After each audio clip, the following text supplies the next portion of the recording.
There's a place I have found in the shade on the ground, far from all worries and troubling sound. When I go there to be by myself, only me, no one can guess what I came there to see. There's a sun. Winda Aryani, karena ada satu hal penting lagi yang akan dijabarkan. Ada satu aksi nyata tentang budaya positif dari modul 1.4 dari program CGP. Jadi kami harapkan Bapak tetap bisa bergabung bersama kami. Beberapa menit beliau akan menjabarkannya. Berarti ada calon kepala sekolah baru di sekolah kita. Kepada Ibu Winda Aryani dipersilakan dengan segala hormat penyampaian tentang modul 1.4 budaya positif. Silakan Bu Winda. Assalamualaikum warahmatullahi wabarakatuh.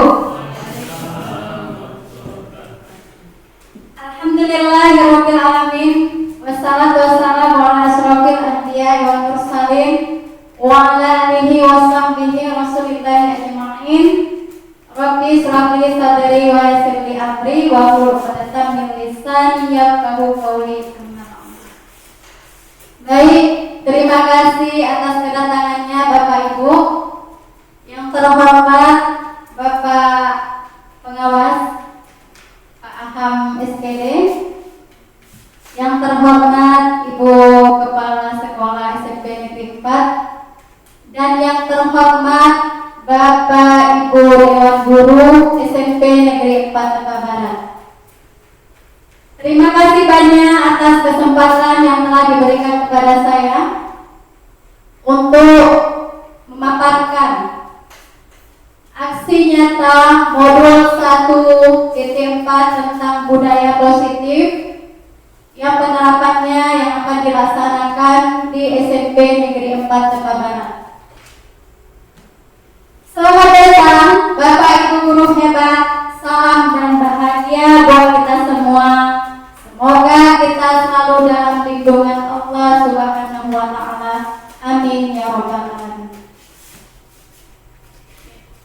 Bapak Ibu yang saya hormati, tentunya budaya positif ini tidak asing lagi terdengar untuk kita. Bagaimana menurut Bapak Ibu? Apakah budaya positif itu? Apakah yang dimaksud dengan budaya positif ini? Oke, siapa yang mau berpendapat? Apa itu budaya positif? Oke, Pak Agus.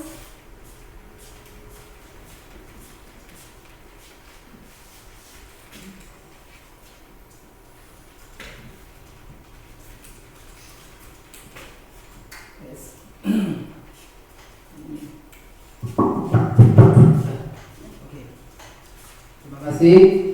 Menurut saya budaya positif itu adalah suatu budaya yang baik yang bisa digunakan dalam kita kehidupan kita sehari-hari. Terima kasih. Terima kasih untuk Pak Agus. Tepuk tangan semuanya. Benar sekali, Pak, bahwasanya budaya positif itu adalah nilai-nilai atau keyakinan yang positif yang berpihak pada murid, agar murid dapat berkembang menjadi pribadi yang kritis, mandiri, penuh hormat, dan bertanggung jawab. Kemudian, budaya positif juga merupakan suatu kebiasaan yang bernilai positif. Di dalamnya mengandung sejumlah kegiatan yang mampu menumbuhkan karakter murid. Bapak Ibu semuanya, di sini kita sudah menggunakan kurikulum yang namanya kurikulum merdeka. Tentunya pembelajarannya juga akan berubah sesuai pembelajaran paradigma baru. Apa itu paradigma baru? Di sini merupakan pembelajaran yang berorientasi pada penguatan kompetensi dan pengembangan karakter yang sesuai sesuai dengan nilai-nilai Pancasila. Pembelajaran paradigma baru memastikan praktik pembelajaran yang berpusat pada murid, yang mana setiap murid belajar sesuai dengan kebutuhan dan tahap perkembangannya. Di sini sangat jelas ya Bapak Ibu, bahwasanya Ki Hajar Dewantara berpendapat bahwa pembelajaran itu harus berpusat kepada murid. Sedangkan sekolah ini adalah taman bermain, tempat anak-anak itu menumbuh kembangkan potensi yang ada pada dirinya. Baik, selanjutnya budaya positif merupakan perwujudan dari nilai-nilai atau keyakinan universal yang diterapkan di sekolah. Budaya positif diawali dengan perubahan paradigma tentang teori kontrol. Selama ini barangkali kita sebagai guru merasa berkewajiban mengontrol perilaku siswa agar memiliki perilaku sesuai yang guru harapkan. Bapak Ibu yang saya hormati, inilah beberapa pembelajaran kita ke depan tentang yang pertama perubahan paradigma stimulus respon, yang kedua konsep disiplin positif, yang ketiga keyakinan kelas, yang keempat pemenuhan 5 kebutuhan dasar manusia, yang kelima 5 posisi kontrol, dan yang keenam segitiga restitusi. Segitiga restitusi ini yang merupakan unsur utama dalam terwujudnya budaya positif yang kita cita-citakan di sekolah-sekolah kita. Selanjutnya perubahan paradigma. Baik Bapak di sini, Bapak Ibu, di sini ada kegiatan cobalah buka. Coba Bapak Ibu cari pasangan sendiri ya, pasangan masing-masing. Di sini ada A dan B, Anda dan teman Anda. Coba Anda bayangkan bahwa ada sesuatu benda yang sangat berharga di genggaman tangan Bapak Ibu. Bapak Ibu mempertahankan itu dengan segala daya upaya. Kemudian teman Anda yang B berusaha untuk membuka kepalan tangan Bapak Ibu untuk mengetahui apa isi dari kepalan Bapak Ibu tersebut. Baik, lakukan kegiatan ini secara bergantian selama 30 detik. Silakan Bapak Ibu.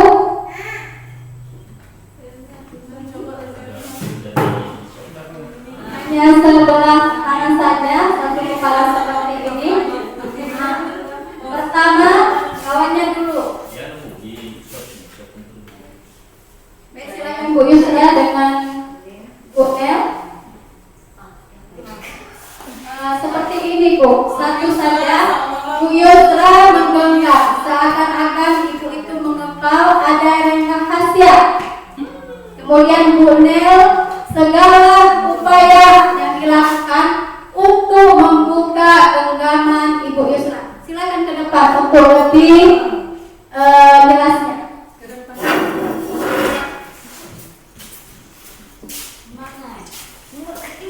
Kemana Ibu? Kemari. Ya, seperti itu. Jadi ini yang mana sih ya? Bu Yusra dulu, boleh. Jadi ini Bu Nel ya.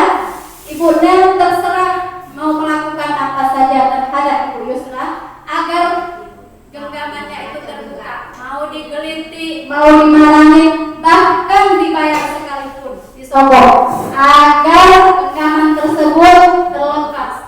Kok saya terima uangnya? Iya Bu. Ya kan bisa. Ini buka aja satu-satu.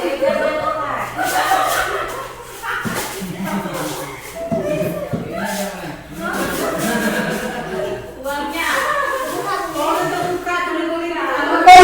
Silakan secara bergantian. Giliran Bu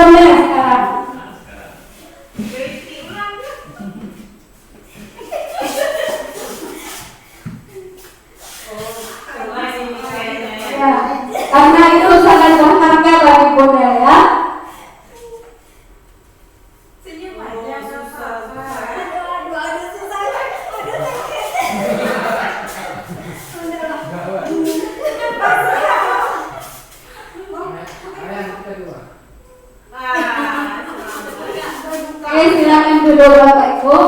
Terima kasih banyak.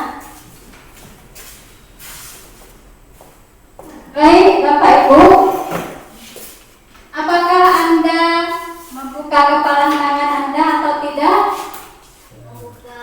Membuka. Apa alasannya? Ibu bisa membuka tangan sehingga benar bisa mengetahui rahasia apa yang ada pada Ibu.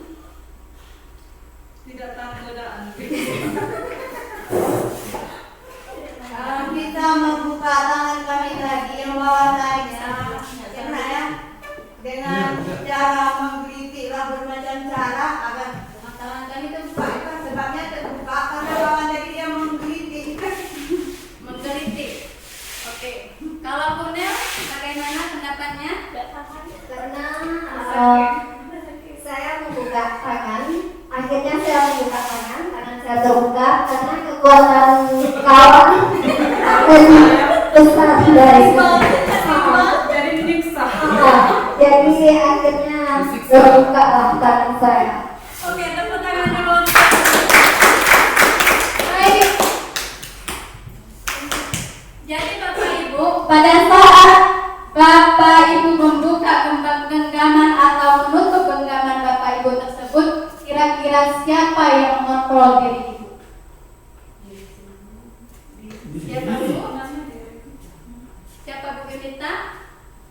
Menurut saya diri sendiri. Diri sendiri. Kalau Pak Fahmi, bagaimana Pak Fahmi? Bukan diri sendiri yang mengontrol. Diri sendiri. Nggak mungkin orang lain. Oh. Diri sendiri. Tepuk tangan untuk kita semua. Terima kasih banyak kepada Bapak Ibu. Benar sekali bahwa kitalah yang mengontrol diri kita sendiri, bukan orang lain. Begitu juga Bapak Ibu dengan siswa kita, dengan peserta didik kita, bahwasanya mereka yang mengontrol diri mereka sendiri. Yang selama ini kita berpikir bahwa kita yang mengontrol murid kita, itu semua hanya ilusi. Baik Bapak Ibu, kita lihat bersama bahwasanya perubahan paradigma teori kontrol ke ilusi kontrol.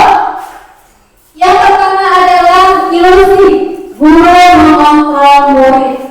Ini jelas ya Bapak Ibu bahwasanya kita berpikir selama ini kita yang mengontrol murid. Ternyata muridlah yang mengontrol dirinya sendiri.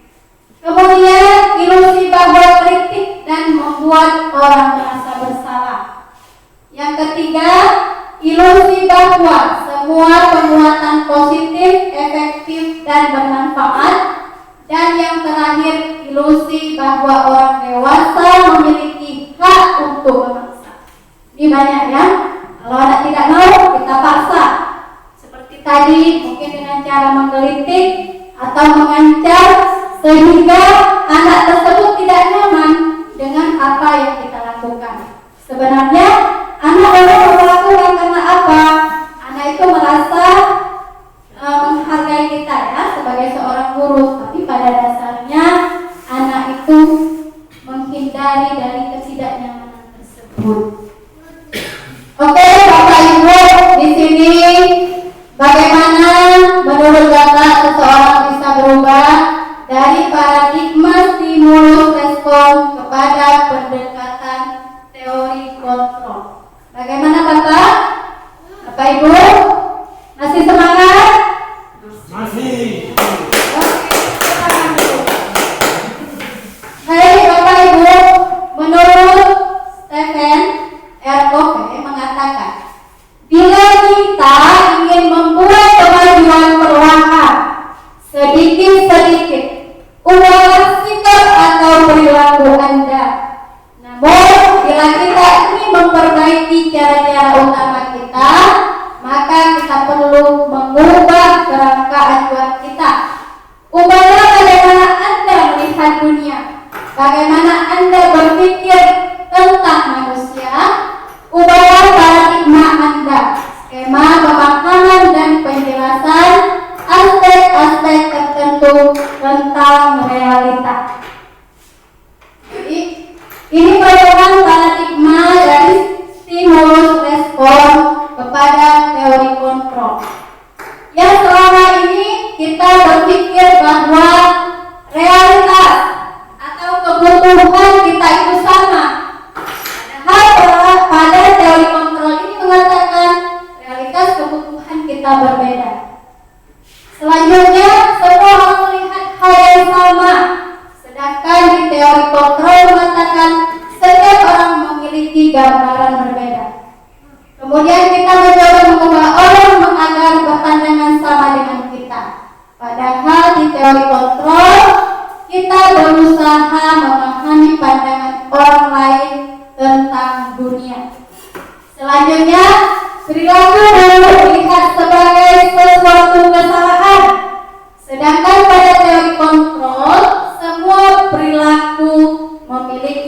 tujuan.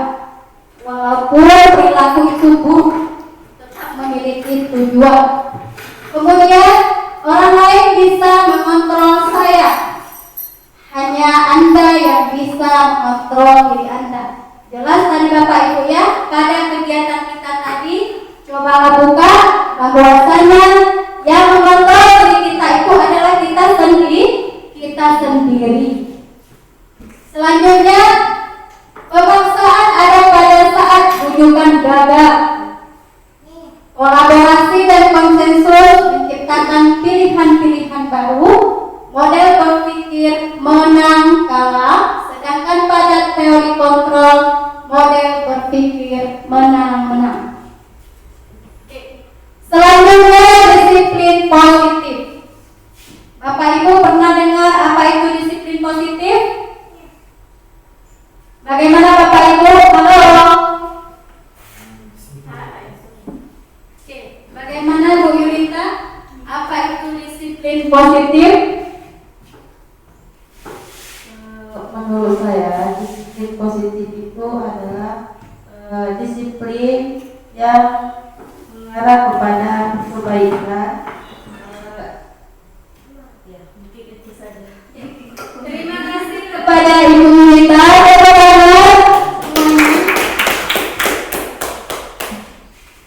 Benar sekali Bapak Ibu.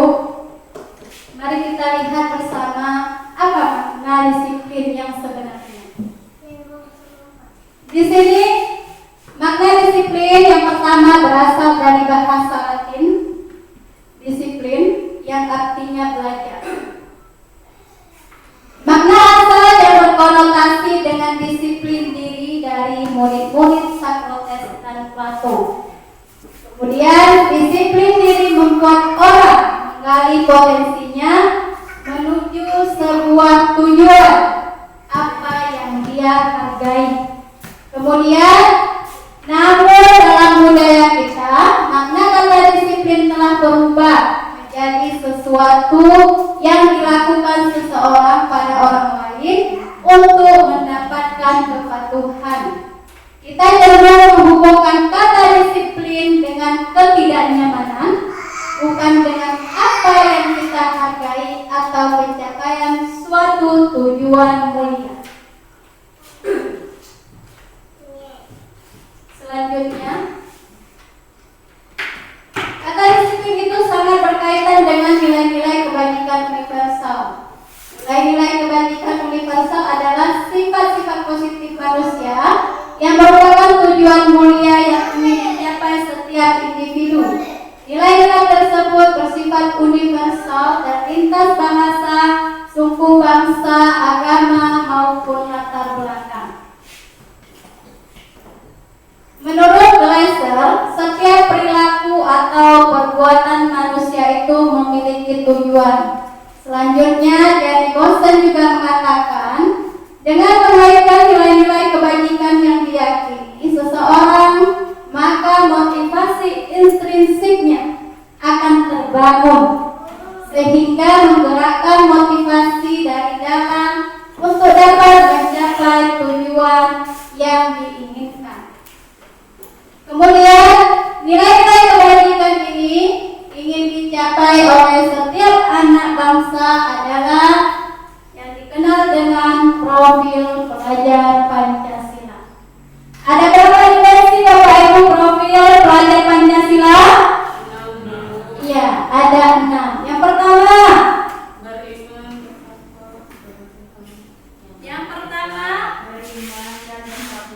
Beriman dan bertakwa kepada Tuhan Yang Maha Esa dan berakhlak mulia, Bu. Oke, yang kedua, Kebinekaan global. yang ketiga, Gotong royong. gotong royong. Yang keempat, yang kelima, Bernalar yang keenam, nilai-nilai inilah yang ingin diwujudkan oleh sekolah kita maupun negara kita. Tepuk tangan untuk semuanya. Tujuan disiplin adalah menanamkan motivasi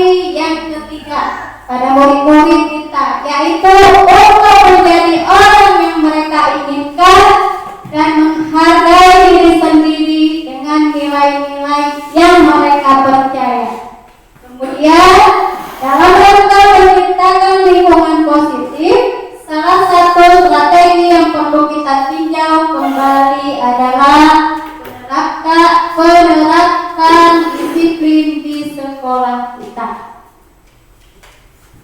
Baik Bapak Ibu, selanjutnya tentang teori motivasi, penghukum, dan penghargaan. Ada 3 teori motivasi perilaku manusia. Yang pertama, untuk menghindari ketidaknyamanan atau hukuman. Yang kedua, untuk mendapatkan imbalan dari orang lain. Yang ketiga, untuk menghargai diri sendiri. Motivasi yang satu dan yang kedua ini disebut dengan motivasi eksternal. Kenapa eksternal? Karena motivasi ini berasal dari luar, bukan dari dalam diri kita sendiri. Sedangkan yang ketiga ini adalah motivasi internal atau intrinsik, karena itu merupakan motivasi yang berasal dari dalam diri kita sendiri.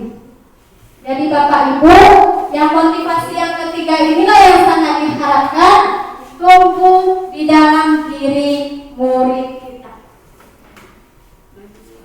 Baik, berdasarkan ketiga alasan tersebut, tindakan pendisiplinan dengan melakukan hukuman atau memberi imbalan bisa disebut motivasi internal, eksternal, dan hal tersebut tidak akan bertahan lama.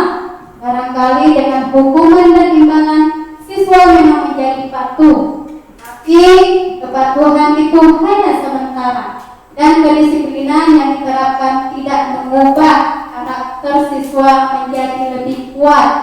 Barangkali itu pula yang menyebabkan bangsa kita kesulitan dalam membentuk karakter masyarakatnya.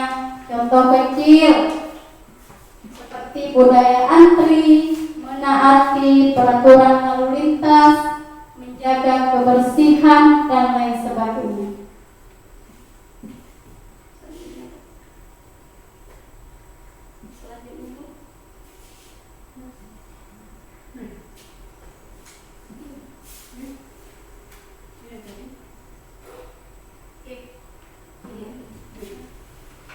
Baik, menurut Ki Hajar Dewantara yang mengungkapkan bahwa disiplin kepada siswa adalah disiplin diri, sebab hanya diri sendiri yang mampu mengontrol diri kita sendiri, bukan orang lain. Jika belum bisa mengontrol diri menurut Ki Hajar, penerapan disiplin dilakukan orang lain tapi dalam situasi merdeka. Artinya bukan keterpaksaan. Siswa sendirilah yang menginginkan dirinya untuk menaati peraturan sesuai dengan keyakinan universal atau keyakinan kelas dan sekolah. Jelas ya Bapak Ibu, bahwasanya orang yang merdeka itu orang yang bisa mendisiplinkan dirinya sendiri tanpa harus ada orang lain yang harus mendisiplinkan dirinya sendiri. Ini menurut Ki Hajar Dewantara, merdeka itu artinya tidak hanya terlepas dari perintah, akan tetapi juga cakap kuat pemerintah diri sendiri. Jelas ya Bapak Ibu, seperti penjelasan saya tadi bahwa orang yang merdeka itu dirinya sendirilah yang mengontrol. Selanjutnya keyakinan kelas.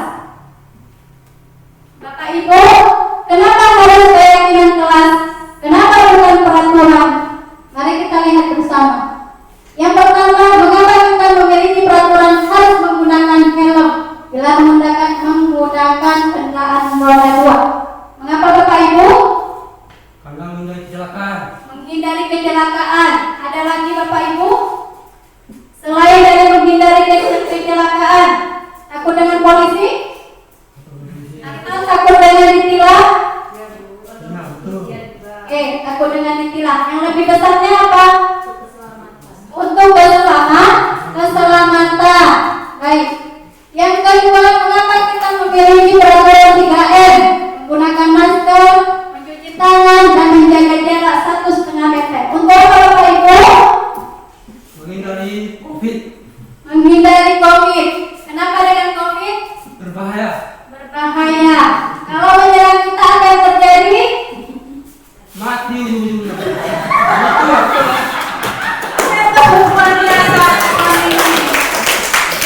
Untuk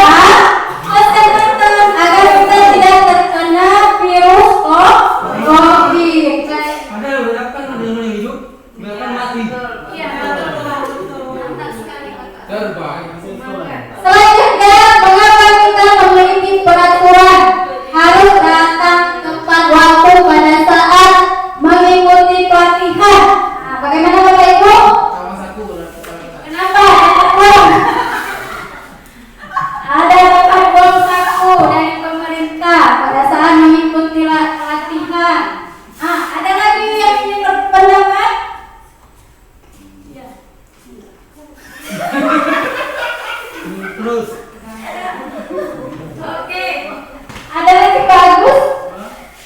Saya udah tadi, kawan satu udah. Iya. Mana? Sertifikat. Iya. Untuk ikatan kepelatihan itu keinginan sendiri atau dipaksa? Paksa, dari SPT paksa. Terpaksa. Karena keterpaksaan itulah yang namanya motivasi eksternal. Karena diiming-imingkan dapat uang saku, karena tugas dan lain sebagainya, makanya itu juga dinamakan dengan motivasi eksternal. Tapi yang disebut dengan internal seperti apa Bapak Ibu? Kalau mengikuti pelatihan, Dapat yang iya, mendapatkan ilmu. Benar sekali Bu Yusra. kawasan. Iya, dapat pengalaman. Oke, teman-teman untuk kita berdoa. Yang luar biasa, Bu SMP 4 Barat. Hebat semuanya. Baik, mari kita lihat. Jadi jelas ya Bapak Ibu bahwasanya keyakinan kelas itu adalah nilai-nilai kebajikan. Seperti tadi menggunakan helm untuk apa? Karena kita memikirkan untuk keselamatan, makanya kita menggunakan helm. Itulah yang dinamakan motivasi intrinsik atau motivasi dari dalam. Tanpa kita takut ditilang, tanpa kita takut ada dorongan dari luar. Ya, Bapak Ibu, begitu juga dengan memakai masker untuk kesehatan dan lain sebagainya. Baik, mari kita lihat sejenak ini Bapak Ibu. Silakan perhatikan ada dua kolom. Ada yang warna biru dan kuning. Menurut Bapak Ibu yang mana keyakinan kelas dan yang mana kesepakatan kelas? Silakan Bapak Ibu beri pendapatnya.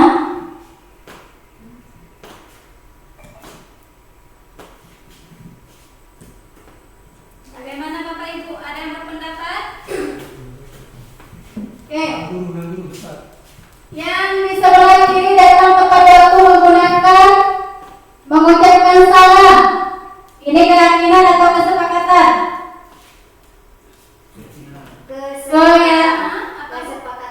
Kesepakatan.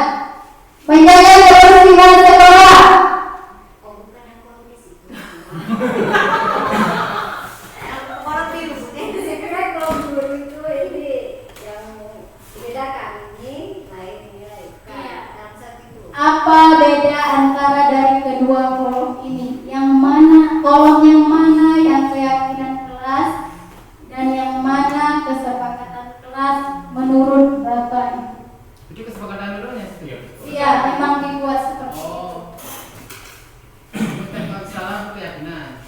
Ya, kebersihan biasanya itu ya. Berdoa sebelum makan sebelum belajar. Kalau menurut saya ini keyakinan. Yang biru ya, keyakinan. Keyakinan kelas sama kesepakatan. Keyakinan kelas. Kalau yang biru itu lebih condong ke Ada keyakinan. dengar Pak? Karena saya Mana mau kok? Dan murid saling menyayangi. itu datang ke bawah itu kan keyakinan dan mengucapkan salam. Itu memang apa masalahnya satunya keyakinan kelas. Oke. Ya. Kemudian Menjaga kebersihan sekolah. menjaga kebersihan sekolah. Kemudian berdoa. Ya, itu aktif. Ya. Nah, kesepakatannya ya kami disuruh murid saya ini yakin juga kami bersemangat, kami yang peduli dengan teman-teman. Enggak? Jadi yang menurut Bapak yang kolom warna biru ini kesepakatan atau keyakinan? Yakin semua. Keyakinan yang biru. yang biru menurut Bu Yunita. Nah, yang lain ini kesepakatan kelas. Iya. Betul sekali ya. Bahwasanya yang keyakinan kelas adalah di kolom warna biru, sedangkan kesepakatan di kolom warna kuning. Oke. Yang pertama Bapak Ibu. Oke. Tepuk tangan.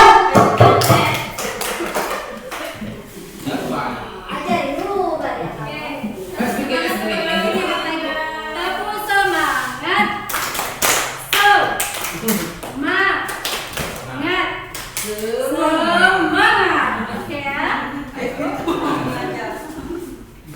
Baik, saya ulangi sekali lagi. Terus semangat. Semangat. Oke, tepuk tangan untuk kita semua. Baik, terima kasih. Aku mikirin.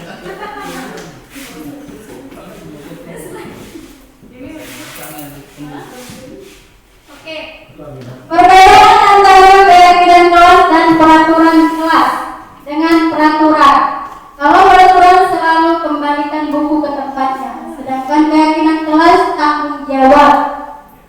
Peraturan dilarang mengganggu orang lain, sedangkan keyakinan kelas menghormati orang lain. Selanjutnya, hadir di sekolah 15 menit sebelum pembelajaran dimulai, sedangkan keyakinan kelas menghormati orang lain dan komitmen. Dilarang melakukan kekerasan, sedangkan di keyakinan kelas keselamatan menghormati orang lain. Peraturan dilarang merokok atau narkoba, sedangkan keyakinan kelasnya adalah kesehatan. Bagaimana Bapak Ibu setelah melihat perbedaan antara peraturan kelas dengan keyakinan kelas? Apa sudah terlihat gambarannya? Perbedaan antara keyakinan dengan peraturan kelas?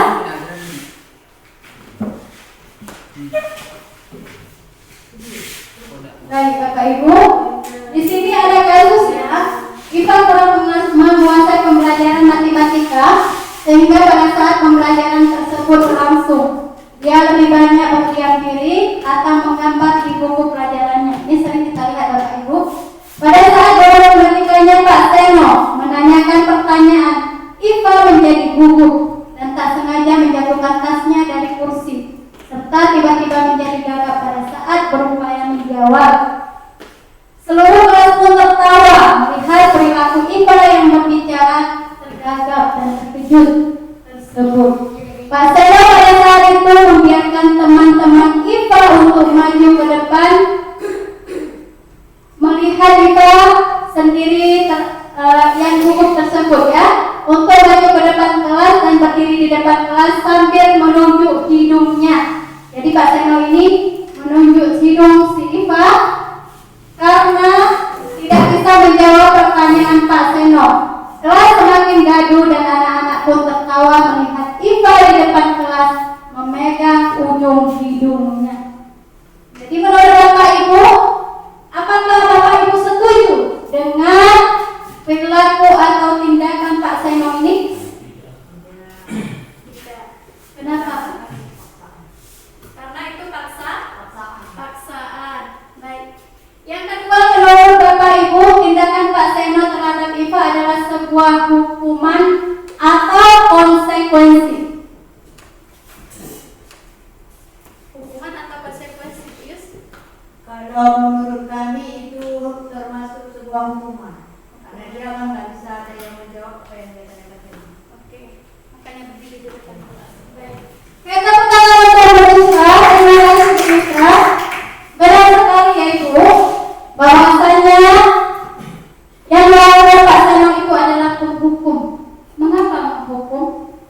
Karena menghukum itu adalah tiba-tiba saja Pak Seno membuat keputusan untuk menghukum si Iva ini. Baik, dalam menjalankan peraturan ataupun keyakinan kelas atau sekolah, bila mana ada suatu pelanggaran, tentunya suatu harus terjadi. Untuk itu kita perlu meninjau ulang tindakan penegakan peraturan atau keyakinan kelas atau sekolah kita selama ini. Tindakan terhadap suatu pelanggaran pada umumnya berbentuk konsekuensi atau hukuman. Baik Bapak Ibu, silakan perhatikan di depan Bapak Ibu ada kotak. Di sini ada tindakan guru. Dan satu kotak lagi hukuman atau konsekuensi. Bagaimana menurut Bapak Ibu? Lari mengelilingi lapangan basket 2 kali karena terlambat, itu hukuman atau konsekuensi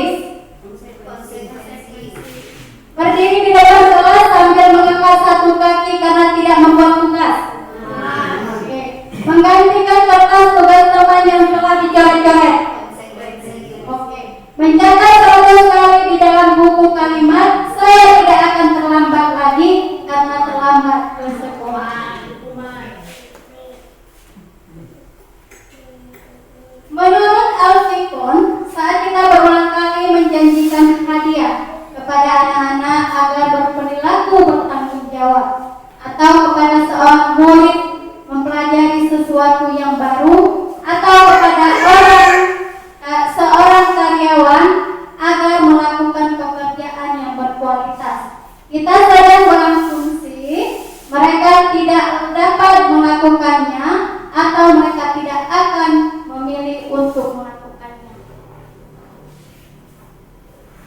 Ini menurut Alfikon juga, baik penghargaan maupun hukuman adalah cara-cara mengontrol perilaku seseorang yang menghancurkan potensi untuk pembelajaran yang sesungguhnya. Kemudian menurut beliau, secara ideal, tindakan belajar itu sendiri adalah penghargaan yang sebenarnya.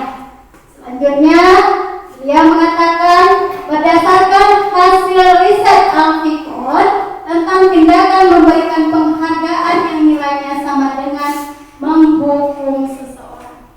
Jadi Bapak Ibu, dengan kita memberikan iming-iming penghargaan atau bintang dan lain sebagainya, itu adalah sama dengan kita menghukum diri murid-murid kita. Ini ada berapa riset menurut Alfikon berdasarkan wawancaranya. Yang pertama, pengaruh jangka pendek dan jangka panjang. Yang kedua, penghargaan penghukum.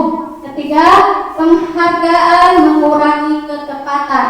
Keempat, penghargaan tidak efektif. Yang kelima, penghargaan merusak hubungan. Yang keenam, penghargaan menurunkan kualitas. Yang ketujuh, penghargaan mematikan kualitas. Dan yang terakhir, penghargaan mengurangi motivasi intrinsik.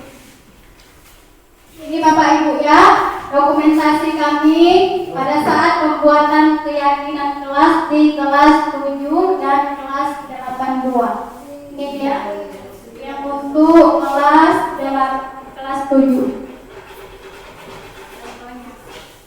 Ini sangat diharapkan untuk guru terutama wali kelas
posisi ini guru tidak akan menyakiti murid, namun akan tetapi dia tetap berupaya mengontrol murid melalui persuasi atau komunikasi yang digunakan untuk mempengaruhi dan meyakinkan orang lain. Mereka akan berkata, ayo bantulah ibu, ayo kamu tidak ingat dengan apa yang ibu lakukan dulu. Hasilnya apa? Memang murid akan merasa senang dan akrab dengan gurunya. Tapi di sisi yang negatifnya apa? Anak tersebut akan ketergantungan dengan guru tersebut. Kemudian memantau, atau mengawasi. Pada saat kita mengawasi, kita bertanggung jawab atas perilaku orang yang kita awasi. Pertanyaannya apa? Pertanyaannya, peraturannya apa? Apa yang telah kamu lakukan? Sanksi atau konsekuensinya apa? Selanjutnya, posisi manajer. Di posisi manajer ini adalah posisi yang paling baik di antara keempat posisi lainnya. Posisi di mana guru berbuat sesuatu bersama dengan murid, mempersilakan murid mempertanggungjawabkan perilakunya, mendukung murid agar dapat menemukan solusi atas permasalahannya sendiri. Seorang manajer berkata, apa yang Anda yakini? Apa yang kamu yakini? Apakah kamu meyakininya? Jika kamu meyakininya, apakah kamu bersedia memperbaikinya? Terus, apa rencana kamu untuk memperbaiki hal tersebut? Hasilnya, anak akan bertanggung jawab untuk mencari jalan keluar dari permasalahan yang dihadapinya. Tentunya dengan menggunakan langkah-langkah dalam segitiga restitusi.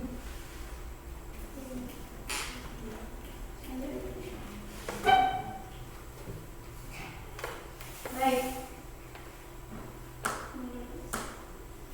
Berdasarkan beberapa penelitian tentang teori kontrol, semua perilaku manusia pasti memiliki tujuan. Begitu pula dengan perilaku siswa. Bahkan sebuah kesalahan yang dilakukan siswa pasti memiliki alasan. Alasan tersebut biasa disebut dengan pemenuhan kebutuhan dasar manusia. Ada 5 kebutuhan dasar manusia Bapak Ibu. Yang pertama, kebutuhan bertahan hidup atau survival, yaitu kebutuhan berkaitan dengan fisik seperti makan, tidur, tempat tinggal, dan lain sebagainya. Yang kedua, kebutuhan cinta dan kasih sayang atau merasa diterima, seperti merasa diterima pada kelompoknya, merasa diterima pada keluarganya, merasa diterima dalam komunitas dan lain sebagainya. Selanjutnya, 3 kebutuhan kebebasan atau kebutuhan akan pilihan. Anak tersebut berhak memilih pilihan apa yang dia inginkan sesuai dengan motivasi yang ada pada dirinya. Selanjutnya, 4 kebutuhan akan kesenangan, fun. Dia perlu senang. Bisa jadi anak tersebut merebut makanan dari kawannya. Karena apa? Mungkin dengan seperti itu dia merasa senang. Kebutuhannya akan terpenuhi. Selanjutnya, kebutuhan penguasaan atau pengakuan akan kemampuan. Seorang anak atau kita seorang guru mungkin ada kebutuhannya ini ingin diakui. Oh dia pintar, oh dia cerdas, ingin diakui keberadaannya. Baik Bapak Ibu, keinginan untuk melaksanakan keyakinan universal yang datang dari siswa atau kita sebut motivasi internal tersebut dapat diwujudkan dengan restitusi. Bapak Ibu, ada di sini apa itu restitusi? Bapak Ibu pernah mendengar kata restitusi? Belum.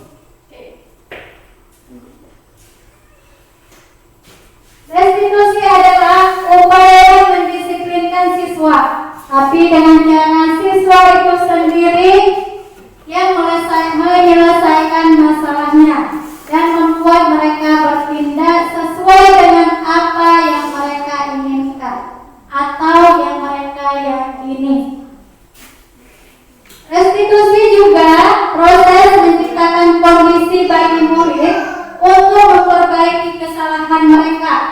sehingga mereka bisa kembali pada kelompok mereka dengan karakter yang lebih kuat. Selanjutnya, restitusi juga merupakan proses kolaboratif yang mengajarkan murid mencari solusi untuk masalah yang mereka rasakan. Kemudian, seperti apa yang mereka inginkan dan bagaimana mereka harus memperlakukan orang lain. Ada 9 ciri-ciri restitusi. Yang pertama, bukan untuk menebus kesalahan, namun untuk belajar dari kesalahan. Memperbaiki hubungan, tawaran bukan paksaan. Restitusi menuntut untuk melihat ke dalam diri.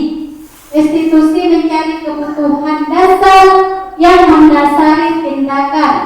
Restitusi fokus pada karakter bukan tindakan. Restitusi menguatkan. Restitusi fokus pada solusi. Dan yang terakhir, restitusi mengembalikan murid yang berbuat salah pada kelompoknya.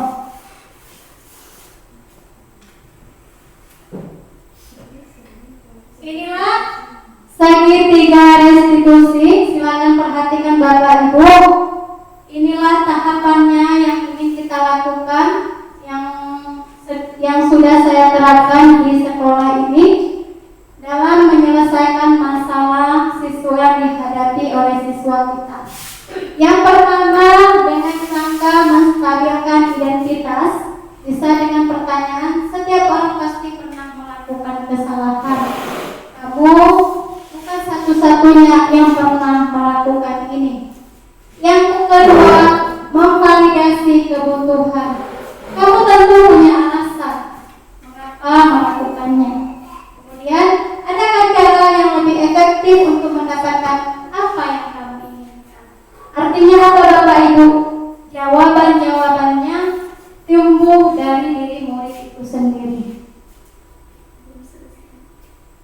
Oke. Yang ketiga, menanyakan keyakinan. Di sini bisa ditanyakan kepada siswa kita, keyakinan kelas apa yang telah kita kesepakati. Kamu ingin menjadi orang yang seperti apa? Seperti itu ya, jawab pertanyaannya.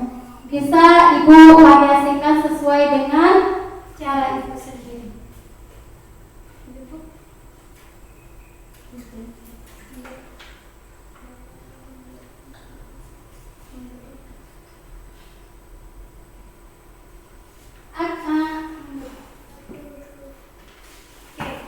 Jika siswa bersalah, sebenarnya gampang saja Bapak Ibu. Kita menyuruh mereka meminta maaf, kemudian menjalankan hukuman yang kita berikan. Siswa pun menuruti kemauan guru dengan seperti itu seolah masalah selesai.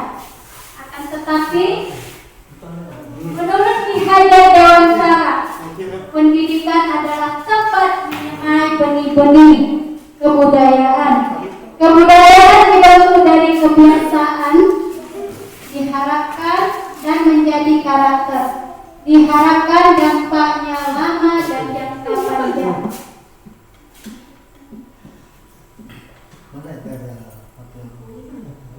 Pendidikan sejatinya mampu membuat manusia-manusia terbaik yang berpegang pada nilai-nilai keyakinan yang memiliki kemerdekaan, bukan hanya membentuk generasi yang patuh karena tekanan dan aturan, tapi jika menghendaki siswa patuh pun karena mereka mematuhi keyakinan dan nilai-nilai yang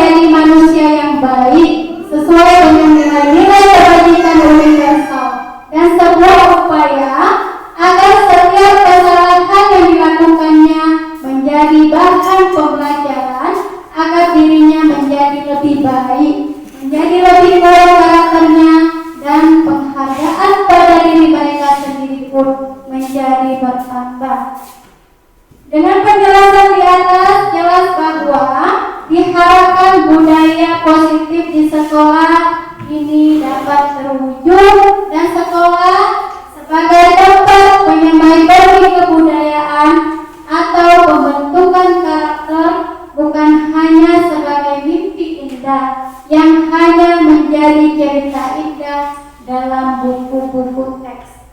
Ya Bapak Ibu, sangat diharapkan kita sebagai seorang guru itu memiliki salah satu posisi kontrol manajer, di mana kita menggunakan atau menyelesaikan masalah dengan melakukan ketiga posisi atau langkah-langkah pada segitiga restitusi. Ini Bapak Ibu bisa dilihat contohnya. Yang pertama adalah kita bisa melihat menstabilkan identitas dulu. Kemudian ini memvalidasi kebutuhan dengan pertanyaan yang seperti tadi.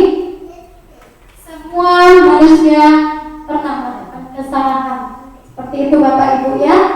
Yang terakhir, menanyakan keyakinan kelas. Kita menanyakan keyakinan kelas apa yang telah kita sepakati pada pertemuan selanjutnya, sehingga nantinya yang perlu pada diri anak itu adalah motivasi intrinsik dan bukan motivasi eksternal. Jadi akan tumbuhlah yang namanya profil pelajar Pancasila. Baik Bapak Ibu, terima kasih banyak atas kesempatan yang diberikan kepada saya. Lebih dan kurang mohon maaf. Wassalamualaikum warahmatullahi wabarakatuh.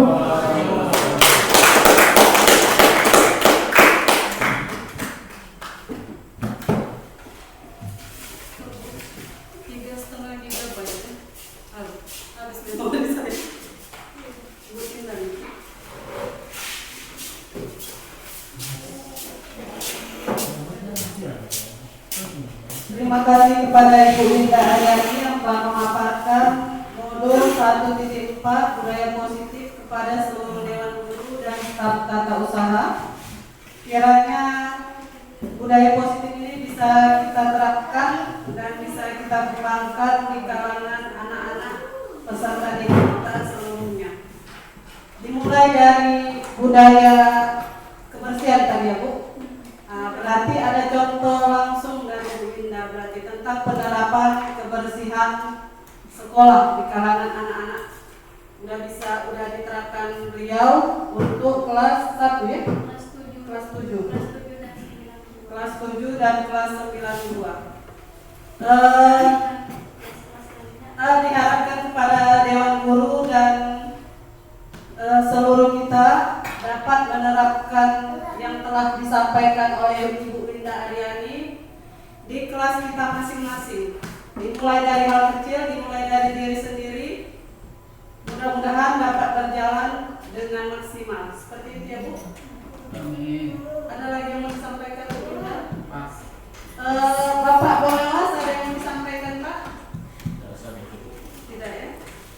Siap belum? Ada sisa.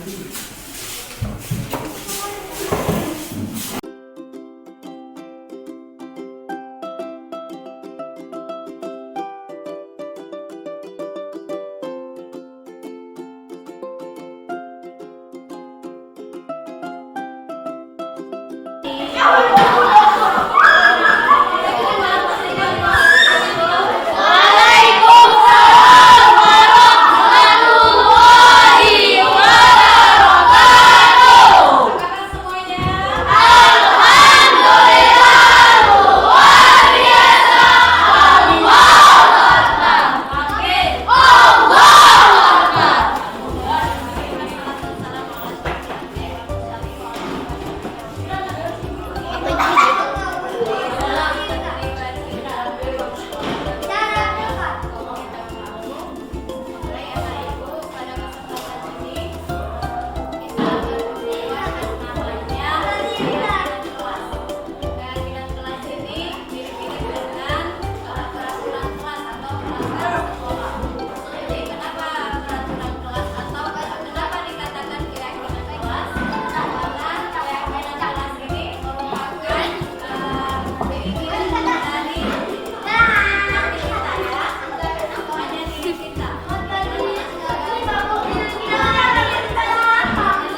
Make